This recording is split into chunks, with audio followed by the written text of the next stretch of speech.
So now I've finished placing all my bounce cards. You can see I use quite a lot of them to really test out my scene. Possibly more than I need, but they're not really hurting anything. But I've finally got to a point where I'm reasonably happy with my renders.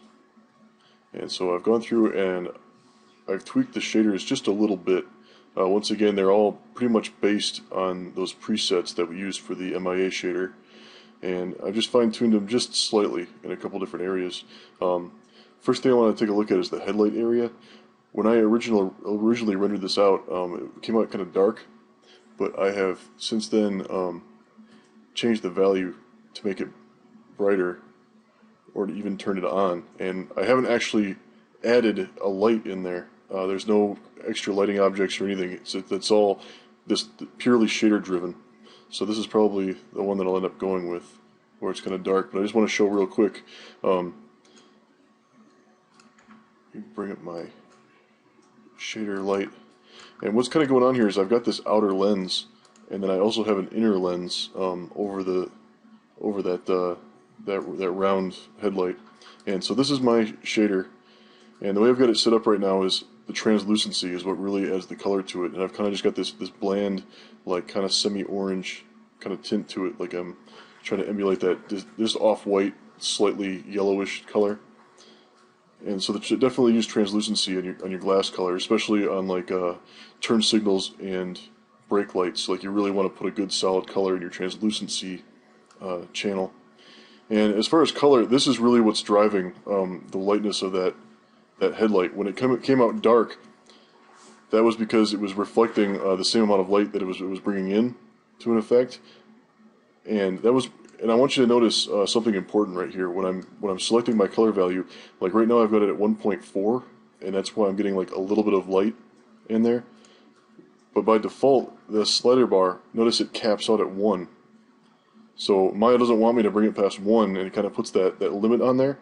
And 1 would reflect exactly the same amount of light that it's reflecting it. So it's a 1-to-1 ratio. It would be real, but that came out too dark. That was what I set that first render at when the headlight was really dark. So if I kicked it up all the way to 2.6, and you'll notice I can just enter in values here. Regardless of the slider, I can just enter whatever value I want in there. And so 2.6, that's no longer the 1-to-1 ratio. This is now 2.6 times, it's reflecting 2.6 times brighter than the light that's coming in. So it actually brightens up that whole area, and that was what brought me to this value. And I also had my translucency set to blue, like I was trying to emulate like a xenon headlight. So you can kind of play around with that and just be aware that you can actually make your shaders reflect more light than you actually have in your scene. So that can be, a useful way to add extra light to areas without actually physically creating new lighting. Because if I actually tried to drop a light object in there, then I have to cast shadows, and then it would be, it might spike my render time even more. So it's just kind of an efficient way to do it. And also you can brighten up your turn signals, which tend to come out kind of dark. But if you tweak your your turn shaders just slightly, like you can see here, I've got my refraction turned on a really bright yellow color, and my translucency has this nice orange. And in this color, once again, I've got the value kicked up to 1.4, so it's actually reflecting a little bit more light and kind of self-illuminating. I prefer doing it that way. I mean, because the MIA shader doesn't really have an ambient or a incandescence shader, so this is what I do instead when I'm using the MIA shader. So you can make it self-illuminate. The next thing I want to point out is these wheels, and the alloy metal that I'm using is not a straight chrome shader. I'm using chrome on the insides of the lights and some of these, handlebars and whatever, or door handles rather. But as far as my rims, I've actually gone ahead and used ramps and plugged them into my reflection color and my reflectivity. And the reason I did this was I just wanted to, use a real light ramp to plug it in there so I can play with the values, so it doesn't just go from white to black, and I was getting those really hard specular reflections. And then this gives me a little bit more variation in my color, and just a little bit more life. It makes the kind of like simulating imperfections in the metal. so it doesn't look quite so computer generated. Another thing I want to point out about these wheels is that I've placed bounce cards right in front of the wheels so that I can get that bright specular color. So there's plenty of white light to reflect and imitate that specular highlight. So without these cards there, it would be much darker. It would be much more difficult to get these rims to really light up the way that they do. So just keep that in mind also. And then you notice definitely on my windshield, place these cards directly overhead to get that nice bright spot down the front. And then even on the tip of this hood, I went ahead and placed cards back behind it, which I think comes out pretty well. And also they're even reflecting on the ground plane too. So keep in mind you can do that. And if you look really closely, you can kind of see where my bounce card and my wheels are reflecting on the ground plane and casting just a really slight reflection. And it's almost like it's a caustic reflection from the rim just about.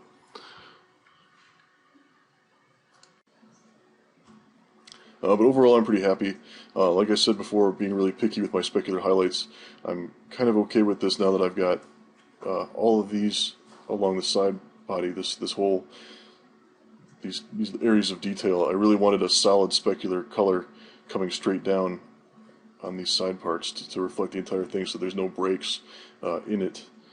The only thing I'm a little bit concerned about is I've got this dark patch over the roof of my car, right here above the window, but I'm pretty sure I can get away with just, I'm going to bloom that area. When I get into the final editing in Photoshop, I'm going to add, like some light bloom and some kind of effects. And one more thing is I tried to do brake lights on the back here, and I'm really not very happy with the way that came out. But just so you know, in case you want to do that kind of thing for either the brake lights or the headlights, or even if you want to, have your turn signals emitting a little bit of light onto your floor here to really make the car look like it's in the environment, I just created an area light and moved it down there. Just tweak your area light settings and you can work that out. But I'm not very happy with it. I'm probably gonna get rid of that in my final composite. So just some things to think about. And really, there's no easy way where I can just tell you, well, make your shader enter these values and then it'll look great.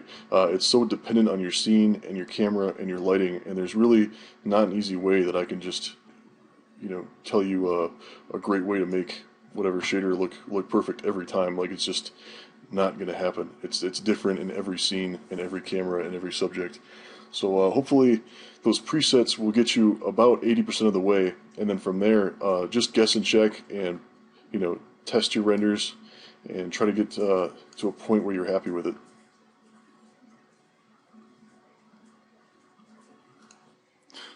So now that my scene is ready to go, I'm ready to do my finalized render now. And just want to make sure you kick your settings back up before the final render.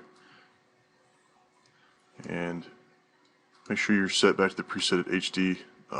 Your final output should be about 1280 by 720. And under quality, be certain that you have this back to 2. Definitely make your image come out with more crisp edges, unless the anti-aliasing will be better quality. And my accuracy for this image, I've just kicked it up to 200, and point density at 1.2, and you can even go higher than this. Sometimes if you got like a brighter colored car, and if you're getting any kinds of artifacting or like a really subtle like white grain going on some of your surfaces, maybe kick up these accuracies and these values here. And also with your lighting, just selecting my lights, and some of these shadows I still have it on 1:1, so I haven't actually softened that up yet. But if you've got kind of like a low angle light and you're casting some long shadows and you need that fall off, you may want to kick up your shadow rays to between 12 or 22. Sometimes works out pretty well for me. And our ray depth limit, I'm not really shooting my light through any glass so much, or maybe that's why my headlight turned out so dark, was because my depth limit is how many layers of geometry it'll go through, considering transparency. So if I kick this up to like 3 or 4, the light would definitely shine through some of my glass and hit the inside. But as long as it's only set to 1, like, it'll just hit my auto glass and then stop. So maybe perhaps the inside of the headlight, no light was reaching it because it was all being blocked by the outer lens, because my ray depth limit was only set to 1. So also something to think about.